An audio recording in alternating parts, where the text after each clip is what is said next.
This is the Hour, the Steven Hour, and welcome back to another 007 movie review. Today, in this review series, we'll be looking at the 1973 film Live and Let Die, Roger Moore's first debut into the Bond series. Now, as usual, before we get into the review, we have to get into the quick background. Now, by this point in the film franchise was in a bit of a crisis. After the failed experiment with George Lazenby in '69, and the being forced to bring Sean Connery back in 1971 Diamonds Are Forever, which did reasonably well at the box office, but didn't do well critically. And as a result, people were thinking that that the James Bond was a franchise that can only continue with Sean Connery in the role, but also that James Bond was a product of the '60s and couldn't continue beyond the '60s. Despite that, the filmmakers were desperate. The filmmakers were still confident that the James Bond series could be more than just a product of the '60s. And when Sean Connery said that he would never again return, at least with the Eon films, to James Bond, the producers then decided to cast, at the time, a well-known actor, at least known for his work for TV, starring in TV shows like The Saint. They then cast an English actor, Roger Moore, in the role. He brought his own unique spin to the series by injecting this franchise with a lot of humor, and essentially doing the role in complete contrast to what Sean Connery was doing. Guy Hamilton returned to direct, and they adapted the novel Live and Let Die. Now, I said adapted. It wasn't a fully faithful adaptation, but then again, they were certainly loosely adapting the novels by this time anyway. This film was also heavily inspired and heavily influenced by the blaxploitation films at the time, such as Black Caesar and Shaq. So, how did this film do? Well, we're about to find out, but first, let's get to the cast. The casting for this film is, well, we'll get to what makes this casting so interesting, but first let's just get into our main Bond. Roger Moore, like I said, was cast for Bond, and he portrayed him more in his interpretation, portrays him more as an English gentleman, and injected his portrayal of Bond with a heavy dose of humor. Though I want to point out, in his first two films, he was still trying to, find a rhythm to make him a bit more comfortable in the role. Here we have Jane Seymour in the role of Solitaire, the main Bond girl for this film. And here we have something interesting. You see, for quite a while, the Bond films always had Blofeld as the main villain, so this was a refreshing take to have the main villain not be Blofeld. Here we have Dr. Kananga / Mr. Big. Yeah, an actor plays both characters. Now, Dr. Kananga actually was a character that wasn't in the Live and Let Die novel, but the character Mr. Big was, though he was radically different in how he was in that novel than he is here. Actually, the name Kananga came when they were scouting for locations, and there was this guy who owned an alligator farm. The guy was named Kananga, and so they named the villain after him, thanks to his cooperation in helping with the film. The actor who plays these two characters is played by Yaphet Kotto, who I felt was a really fun and really fun and also fresh and just refreshing to for once have a main villain not be Blofeld. And he's just really fun. This film is also known for its huge selection of henchmen. Arguably, this film has perhaps one of the few times where the henchman actually overshadows the villain. Here we have Baron Samedi, portrayed by Geoffrey Holder, who is just a really fun and charismatic, and just overall just has a unique presence, and just really just steals the show in some of his scenes. Here we also have a character that is kind of divided. You hate him or you love him, and that is Sheriff J.W. Pepper, portrayed by Clifton James, basically a Louisiana sheriff, and you know, he's that sort of southern law enforcement officer of, you know, of the times, like the 60s and the 70s. So overall, I really found him really interesting. And we also have another henchman in the film right here, Whispers, and of course the name is derived from the fact he can't speak speak that loud, hence his name. And that man is portrayed by Earl Jolly Brown. Rounding out the rest of the cast is another henchman here, Tee Johnson, or just Tee, played by Julius Harris, who is, for me, the true main henchman of the film. Although I kind of think that he and Baron Samedi both measure each other out in many ways, and the two are just really. And he's basically this tall guy with a claw for a hand, and automatically that just really makes him eye-catchy, even when I watched this for the first time. We of course have Lois Maxwell and Bernard Lee returning to their roles of Money, Penny, and M respectively. And also something interesting, Q doesn't appear in this film, but he gets mentioned, and this was due to the fact that the actor in question who plays Q was off on another project at the time and was unable to be in the film, but he does get a name reference. Here we have Quarrel Jr., and if you recall, a character named Quarrel did appear in Dr. No. Again, these films were filmed completely out of order, and in the novels, Quarrel first appeared in Live and Let Die, and then will return for Dr. No, where he was killed, just like he was in the film adaptation of Dr. No. And as a result, they named the character Quarrel Jr. in order to keep a bit of coherency, in a way to make that the films are essentially that the films are part of, like, all the films up until the Daniel Craig era were part of one whole timeline. All the actors who played Bond are still the same guy.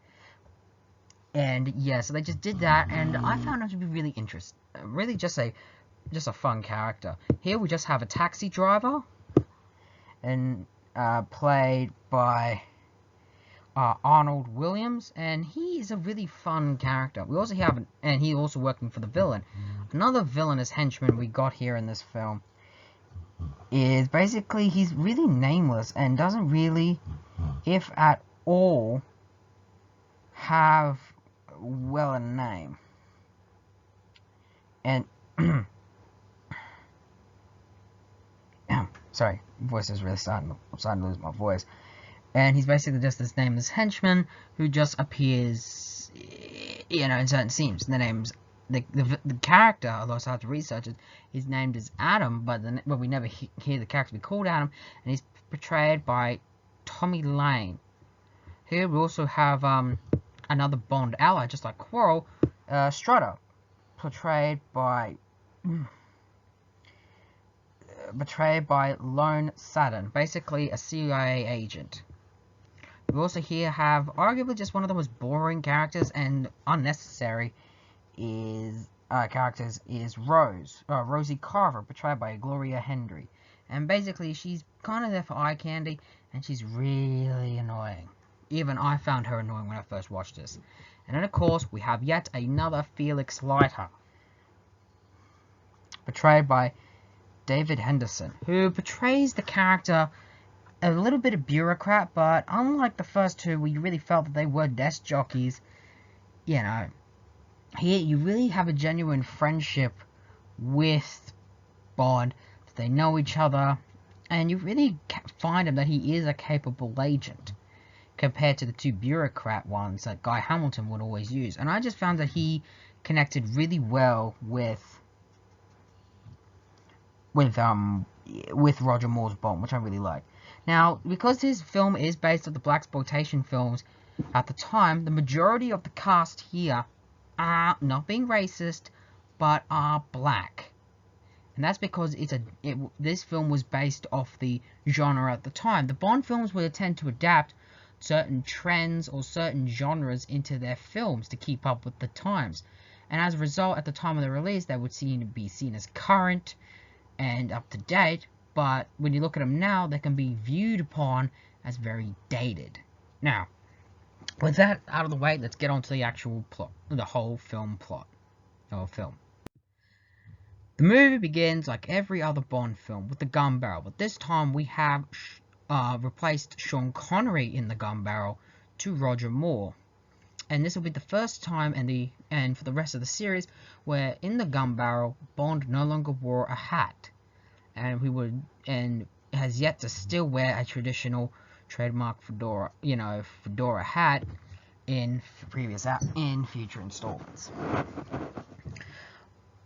After the gun barrel, we are then shown three scenes incoherent with each other. One at the World United Nations, one in New Orleans, and one in an island in Jamaica. And essentially, we are seeing three people get killed in interesting ways. One where one guy essentially is wearing these headphones, and the sound vibration essentially kills him. One is killed by getting stabbed in the stomach in New Orleans, and the body is then taken away. And this is all done while there is a jazz funeral, which was very hip and very huge at the time in New Orleans, which I found to be pretty fun, but also weird at the same time. I was taken back, like, what the hell's going on? But that's kind of the things. Bond films were always taking what was huge at the time, and jazz funerals were the hip thing. And of course, the third agent is killed in Jamaica with a snake bite, with some kind of ritual, like island native thing going on, and he's killed that way. Now, already we are asking some questions. Who are these three? Why are they being killed? What's going on? So automatically we are pumped, but we're also seeing a lot of themes, a bit of a the theme of the film, not just theme, but I guess just that this is gonna be a different Bond film experience. Also interesting, for the first time, Bond is not in the opening. We don't see Bond. We don't even see a reference in many ways. So this is a first in the series. Here we also if you saw at the when the first guy was killed, which was at the United Nations, we get to see Kananga and Solitaire sitting at the World League of Nations, automatically showing just how influential and powerful Dr. Kananga is. And with that out of the way, we get to the main song of the film. The proper title sequence, which has a lot of fire, has a lot of voodoo, type of imagery, and it's done to the song Live and Let Die, sung by Paul McCartney. And I think the band Wings, last time I checked. Overall, I just love the sound of this song. It is just so catchy with me, and it's really great, and it's a very popular entry into the series, and I am more than likely to agree it is. And automatically, this film started off really great, with a really good song and a really good opening. But I will admit, there's some bit where it just slightly goes off the rails for me. You see, following this, we then go to Bond's apartment, and unlike the previous installments where Bond gets gets a build-up to his inevitable reveal, like we did with George Lazenby and Sean Connery's first ever outing, which is a tradition now. When we get a new Bond, you got to get some build up, and we got to get introduced to him in a unique way. Here in this, it's not. He's just there in bed with a girl, saying that he's always been Bond, and so it's kind of boring. But also, they do try to do things that are different, such as for the fact M comes to his home, and he's given the update. And it turns out that the three people that were killed in the beginning of the film were actually agents. And the thing that connects them was they were investigating Dr. Kananga, and they don't know what he's up to, and they were asked by the CIA to help out, and with Kananga being the likely lead to causing all this, they have M decides to put Bond on the case. We also get a little funny scenes here with Bond making M a cup of coffee, him trying to hide the girl, as it turns out that she is a Italian female agent, and essentially trying to hide her from M, probably hoping gets into trouble, to not get into trouble. Also, Moneypenny shows up at Bond's house, and here he's given his famous watch gadget, which has the ability to essentially attract magnet items to him. Of course, Moneypenny does help Bond hide the girl from M, and of course, M and Moneypenny leave, and Bond immediately gets ready to go on his mission, but not before he has some fun with his new gadget. And Roger Moore just gives off a really great line.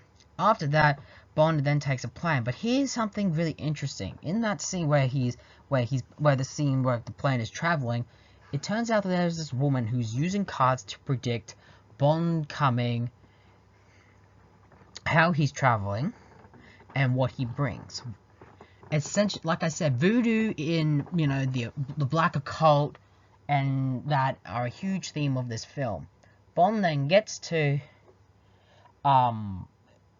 New York City, and as he does, and gets in a taxi, calls up Felix. Well, we're introduced to this version of Felix, and already we have a interesting plan.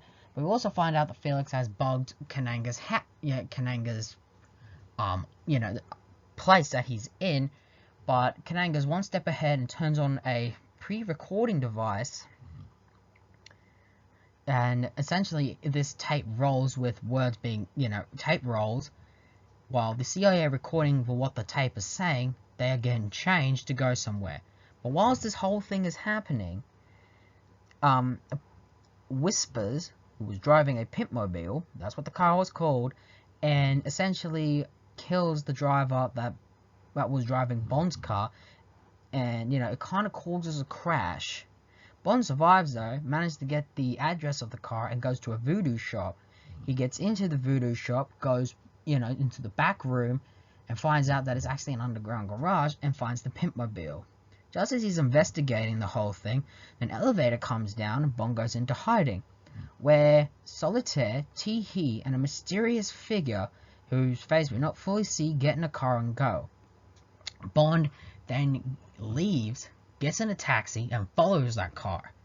And just as he's following the car that the people who are leaving the whole place were, he is then followed by another guy.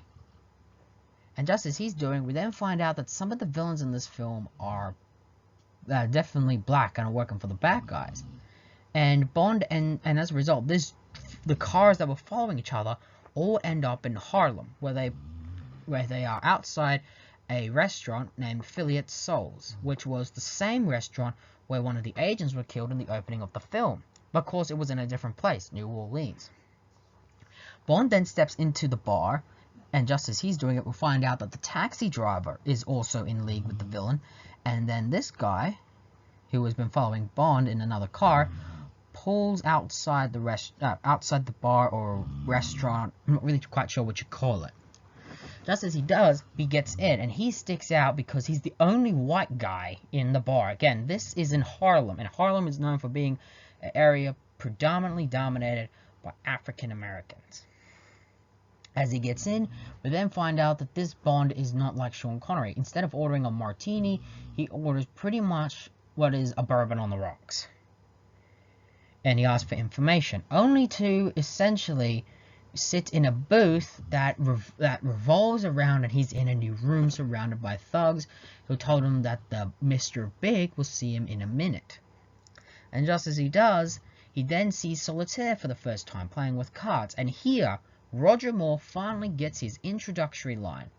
"My name is Bond, James Bond." Now, I must admit, he does the line far better than George Lazenby did. And I do like it was kind of built up for him to say it. Unlike with George Lazenby, who I admit just said it off the bat. But immediately after George Lazenby said his line, though, we got to see what he was capable of. So I found that pretty fine. But I must admit, his delivery here is just great. And we also get a bit of comedic timing a little bit, as we get to see Tee-Hee for the first time, Bond meets Tee-Hee for the first time, and he shows his famous claw when he takes Bond's gun out and essentially breaks it. And here Bond plays more around with Solitaire mocking the cards, and Bond meets Mr. Big for the first time. And Mr. Big then tells his boys to get rid of Bond, but just as Bond leaves, he then picks up a card of him and Solitaire's future, saying they will be lovers, which scares Solitaire.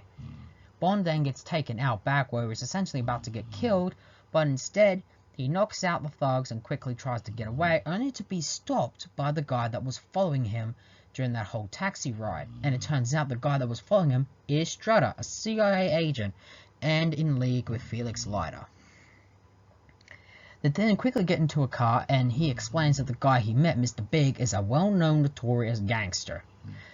But him, Bond, and Felix are kind of confused. What is Mr. Big, a gangster, and Kananga, a Tulin Island diplomatic? You know, what are they doing? Why are they working together? And realizing the probably weirdness of it all,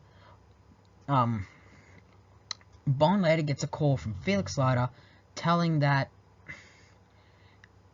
that Kananga has left for San Monique. Or is leaving for San Monique. Bond quickly gets on the next flight, and here we cut to a scene where Bond visits his hotel, and here we see Baron Samedi, who is said to be a performer.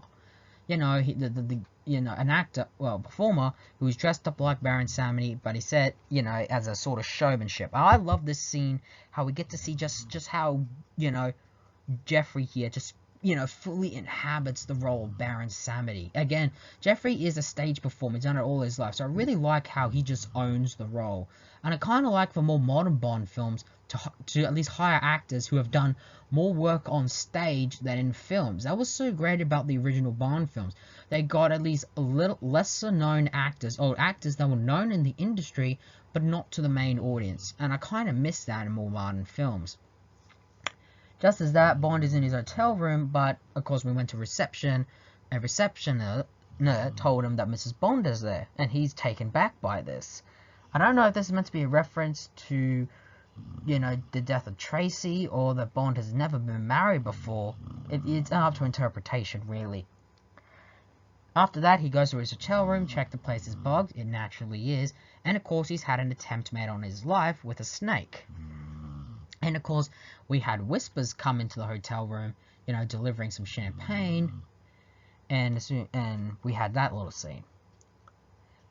And we then find out that Bond is... No, we then see another scene where Bond kills the snake, and that someone tried to break into his hotel room, and of course the person we found out is actually Rose, who is a CIA agent Felix called in to help.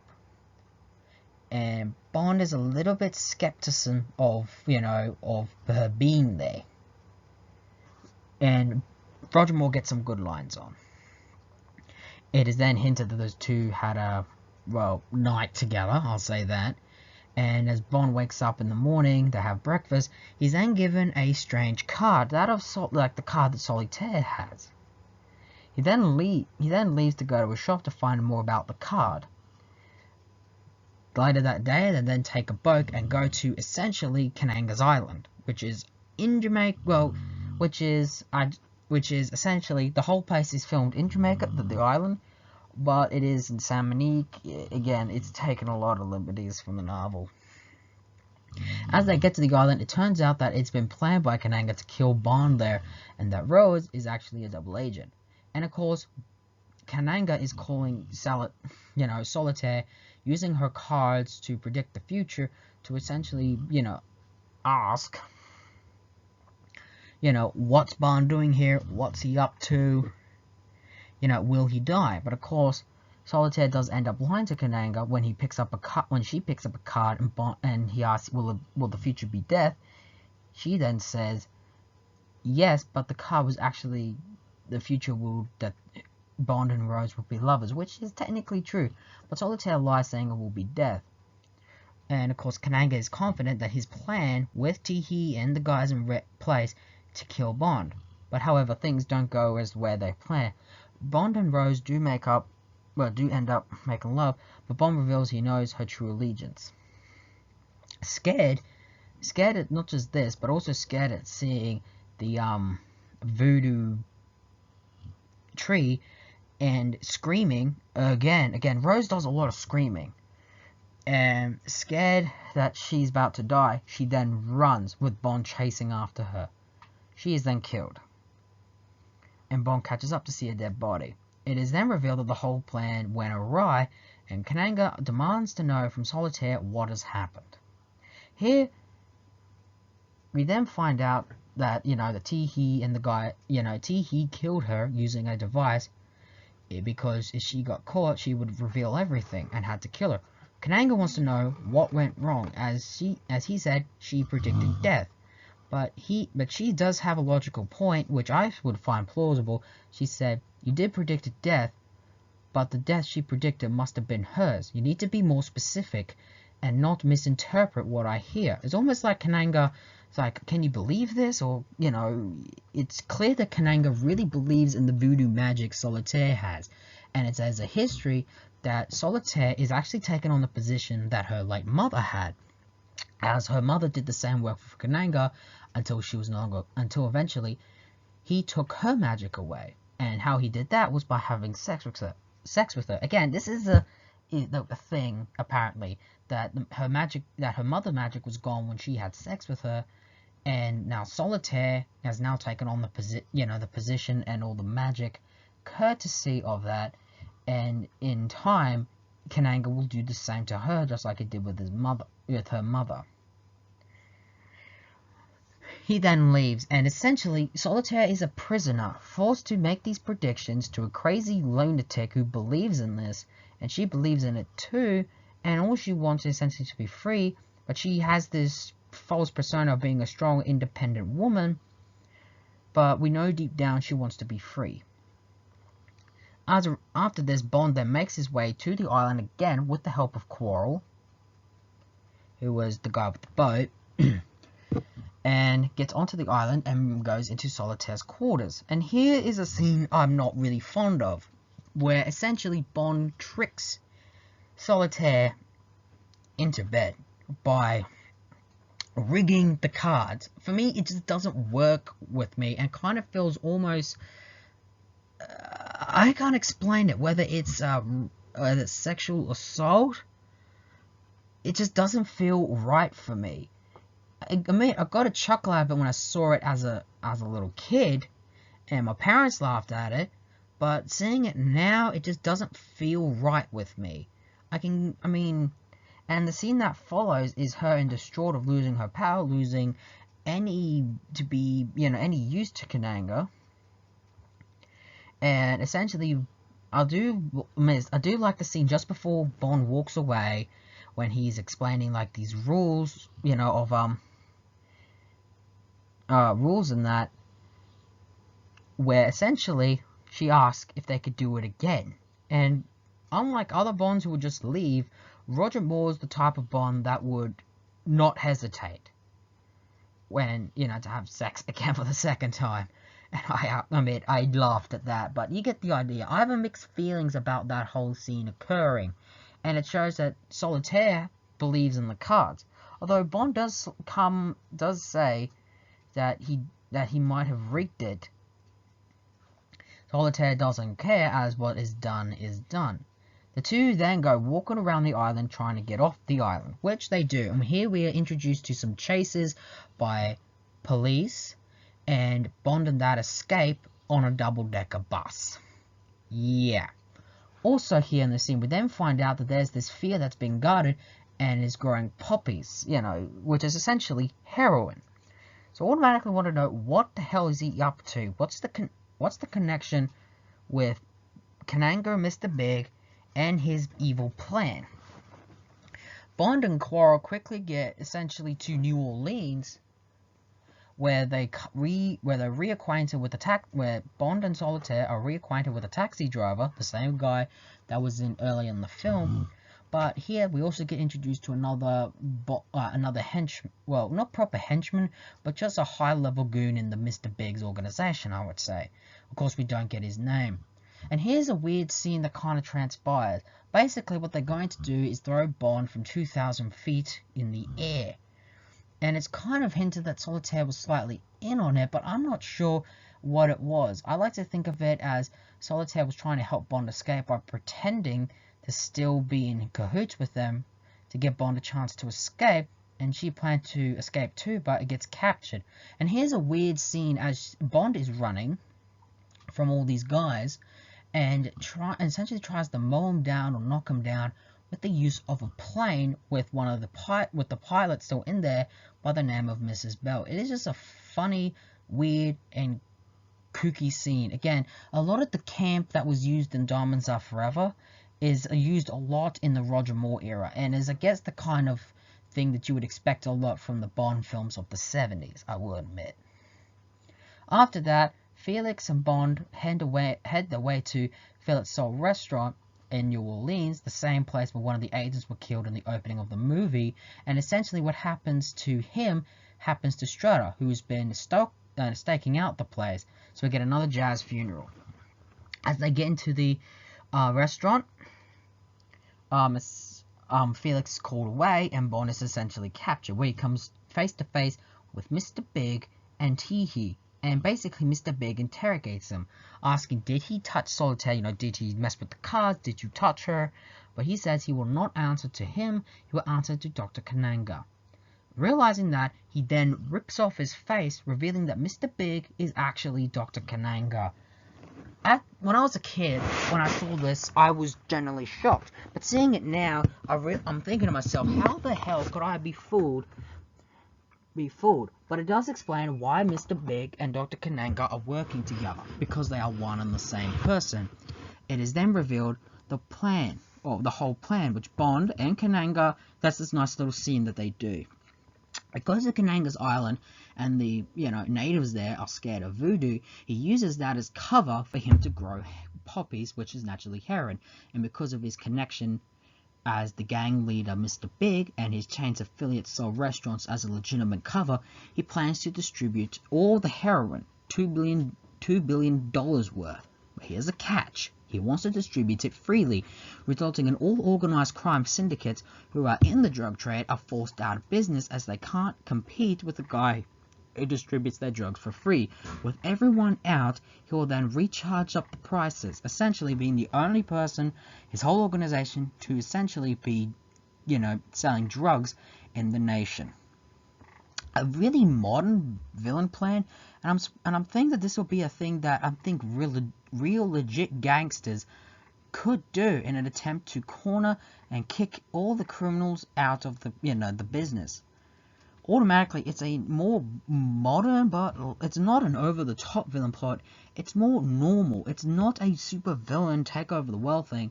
It's just a gangster who's trying to do a quick way to get all his competitors out of the drug trade and take over. But the question still stands though. Did Bond touch Solitaire? But Bond, being this version of the character more of a gentleman, says that it is something that gentlemen do not say in public. As a result, Kananga gives Solitaire a test to see if she truly has her powers. By essentially, if there's a wrong answer, Tee-Hee will snip Bond's pinky off. And the question is, after they took Bond's watch, Kananga says some numbers to see if Solitaire, and some numbers, and say, are these the true numbers on Bond's watch? Solitaire, not knowing what to do, she pretty much has to take a 50-50 shot and says he spoke the truth. And here in the faces of Tee-Hee and Kananga, you could see that they are shocked and realize that she no longer has her powers. But they let it pretend that she did speak the right number and let go of Bond, but quickly knock him out, and Kananga says to take him to a farm. And the following scene that follows that is Kananga lashing out at Solitaire for losing her powers, and essentially you see the craziness that lurks beneath Kananga. That he really not believed in the magic. He can be charmed. And he's still sane a bit. But realizing that, he slaps her, realizing she has no use. Of course, Baron Samedi happens to enter the room as this is happening, and he's more mad because he knew that when the time came, he was going to give love to her, hinting that he may have genuinely felt some feelings for her. But because of this, he feels betrayed, he feels like his heart may be broken, and he plans to kill her.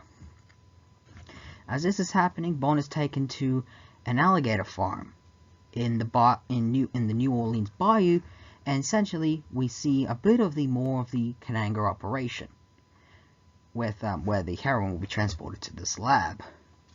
And here, Bond is then taken into the swamp. He's put on a rock and is surrounded by alligators. And essentially, the idea is that the alligators plan to go to Bond and eat him. Bond then thinks he found a way out when he sees a boat. He tries to use his magnetic watch to bring the boat to him, but it's tied up, so it doesn't come across. But the alligators and the crocodiles are getting closer. And he does this Bugs Bunny cartoon running across.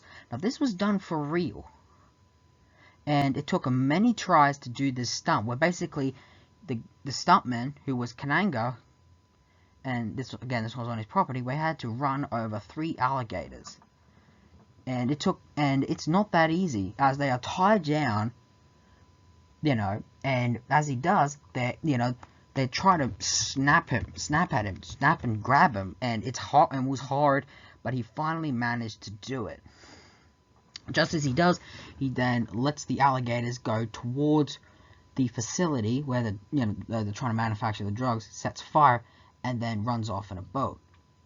Adams then follows by car and essentially calls for all the goons to get in boats and chase him. There's this chase around the bayou. Now, it's a fun scene, but I admit I do get, zoned out of it because it is a long scene. There is no music, which, it doesn't really grab my attention, as it's a really cool and interesting stunt, and there's a lot of tacky moments.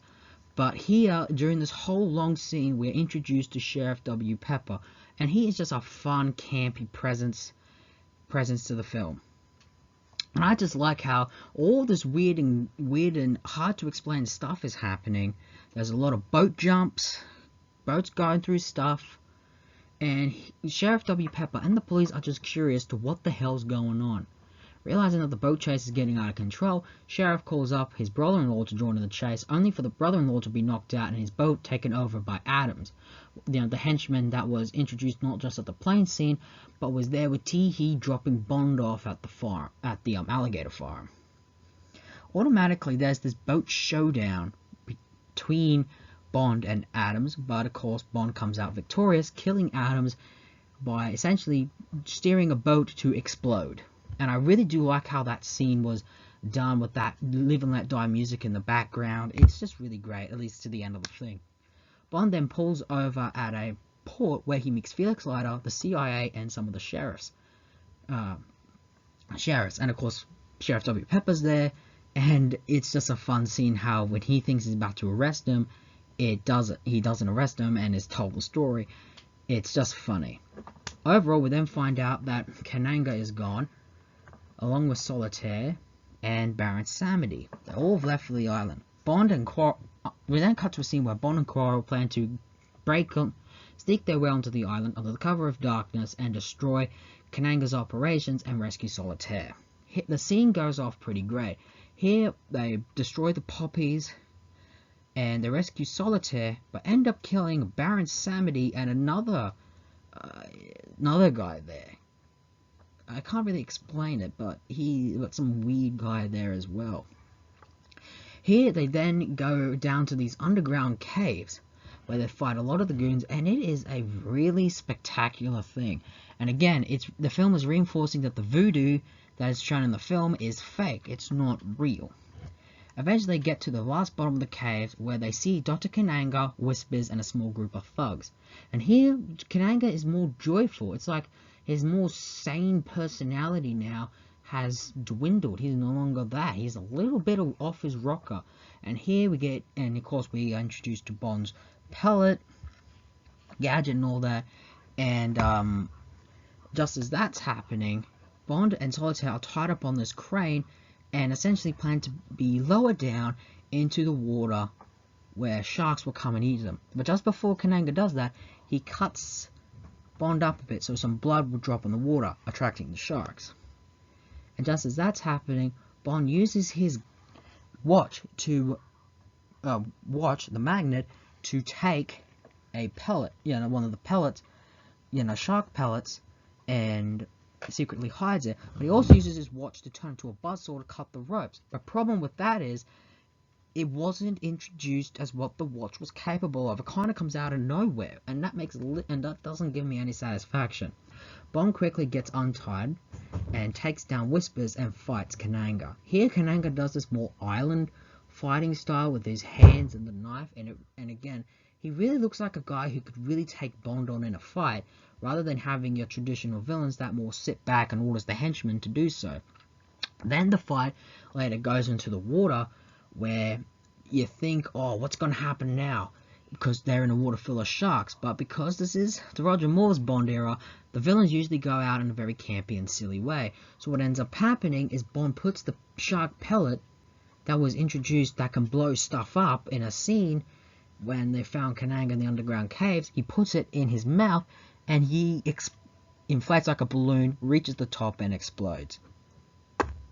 Yeah, it's silly. You're not supposed to take it seriously.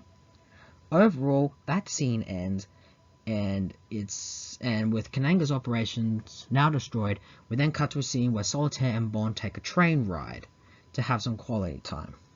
But of course, that scene is also showing another thing that the Guy Hamilton Bond films would do, at least his later films, where the main henchman would still have one final go with Bond, with their master, and basically the whole organization destroyed. Being Teehee, who essentially breaks onto the train and has a fight with Bond. It kind of comes out of nowhere for me a little bit, but I guess you kind of needed the scene to wrap up. So what ends up happening is Teehee fights Bond on a train with Solitaire kind of in the dark. It's a little bit comedic, and the claw becomes Teehee's undoing as it gets stuck.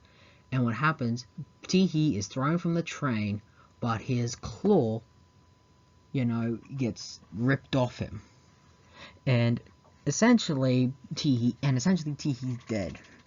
Bond then plans to, have some alone time with Solitaire, where we're cut to a scene with Baron Samedi, apparently still alive, on the train. The film ends with essentially saying Bond will return in The Man with the Golden Gun. Now, this film is a film that has surprisingly divides two sides of the fandom. This is a film that is more popular with audiences and is considered, one of the best from their point of view. But from the casual Bond fans, it is considered, casual Bond fans and more hardcore Bond fans consider it one of the weaker efforts. Overall, for me, this film is pretty good. It is pretty fun. And it is definitely way better than what Diamonds Are Forever was, which for me was a very slow, boring, and just unfun film. Now, this film is campy, has a lot of the silly humor that the Roger Moore films would be known for. But unlike that, the comedy here at least works. And the voodoo and all that can take you off a bit, because you feel like voodoo or that magic just doesn't feel right in Bond's world. But I like how the film, at least it has an identity. It has something that makes it stand out. And here, Roger Moore here really does a good performance. Now, he's not fully comfortable yet, but he's at least good in the role for his first time outing. He may be not fully comfortable yet, and hasn't fully, come to, what his version of Bond will be, but he's pretty good. Solitaire here is an interesting Bond girl. Jane Seymour really is beautiful in the role. And Yaphet Kotto as Dr. Kananga, for me, is just so fresh of a villain. After spending nearly the entire 60s with Spectre and Blofeld as the main villains, with really one exception with one film where for once Blofeld and Spectre are nowhere to be heard or seen, it just feels so fresh to for once have another villain in the series that is not Blofeld. and Kota Kananga and that is pretty good. Is pretty great. The henchmen here are really interesting too. Teehee, Baron Samedi, some of my favorites, and the Louisiana, and the sort of black, like the film has a almost black cast, makes it stand out. Now, people don't like Sheriff W. Pepper. I personally do. This film for me is just really fun and is so refreshing. And it proved that Bond can continue without Sean Connery. And Roger Moore would introduce an entire new age to the Bond series. This film proved that that the Bond series is still alive and still kicking. And you would think with this film they would still be going in a good direction, but that's not entirely the case. And we'll get to that in the next Bond film, The Man with the Golden Gun, released the following year in 1974. And that's it. Live and Let Die, a really great Bond film, really fun, and it's highly worth giving it a check for Roger Moore's definitely first debut, and for me, it's just a fun, entertainable film throughout, and you will definitely have some fun with it. And until next time, this has been The Hour, the Steven Hour, and so long for now.